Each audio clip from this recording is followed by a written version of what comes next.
Welcome back, budding biologists. In this episode, I'll explain the role and stages of mitosis. I'll also explore how meiosis produces haploid gametes for sexual reproduction.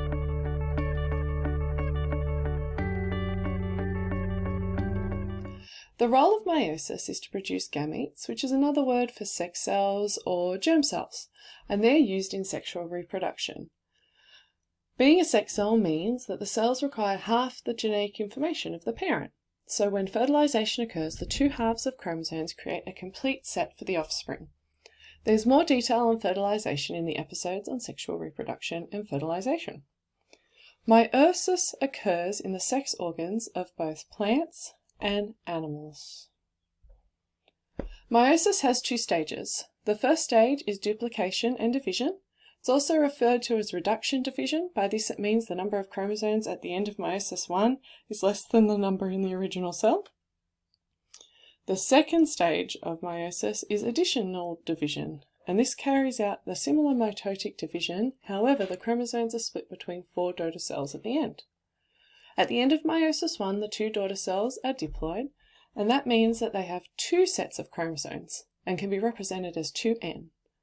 At the end of meiosis II, the 4 daughter cells are haploid, having half the number of chromosomes, and they're represented as n.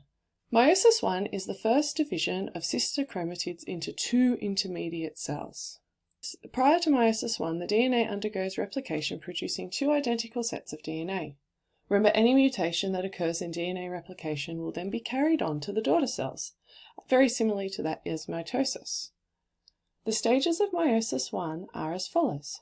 First, there's interphase, where the chromosomes are uncondensed for replication and protein synthesis. Next is prophase I. The chromosomes are now condensed and have paired up. They are called bivalents. A bivalent is the pairing of a homologous chromosomes. At this stage, the process of crossing over can occur. Crossing over is the exchange of a segment of DNA due to the positioning of the 2 chromosomes, becoming entangled and forming new combinations of alleles. Next is metaphase I, where the bivalents, known as those homologous pairs, line up across the equator of the cell. This process is random in their positioning. This causes a process known as independent assortment. Independent assortment is attributed to the parental chromosomes lining up the equator randomly, causing the random allocation of chromosomes into each daughter cell in the following stages. Next is anaphase I. The pairs or bivalents separate by being pulled by spindles. And then we have telophase I, where the 2 intermediate cells form, containing a full set of chromosomes. Recall that these cells are diploid. They have a complete set of chromosomes. Meiosis II is known as mitotic division.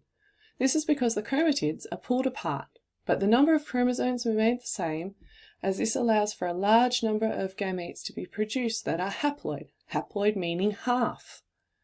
Recall the haploid cells are essential for fertilization and sexual reproduction, and if you need more information on those processes, check out those episodes. The stages of meiosis II are as follows. There's prophase II, where the spindles form and the chromosomes migrate to the equator. Metaphase II, where the chromosomes line up across the equator. Anaphase II, where sister chromosomes separate into individual chromosomes. And telophase II separates the 4 gametes in total into their individual daughter cells. Recall that these gametes are haploid, having half the set of chromosomes. From this episode, you'll be able to recall the role of meiosis in producing gametes for haploid daughter cells. That meiosis is responsible for heredity in terms of passing on genes and can cause genetic variation in the offspring due to crossing over and independent assortment. You'll be able to recall the 2 stages of meiosis I and II, and their individual steps. See you next time, budding biologist.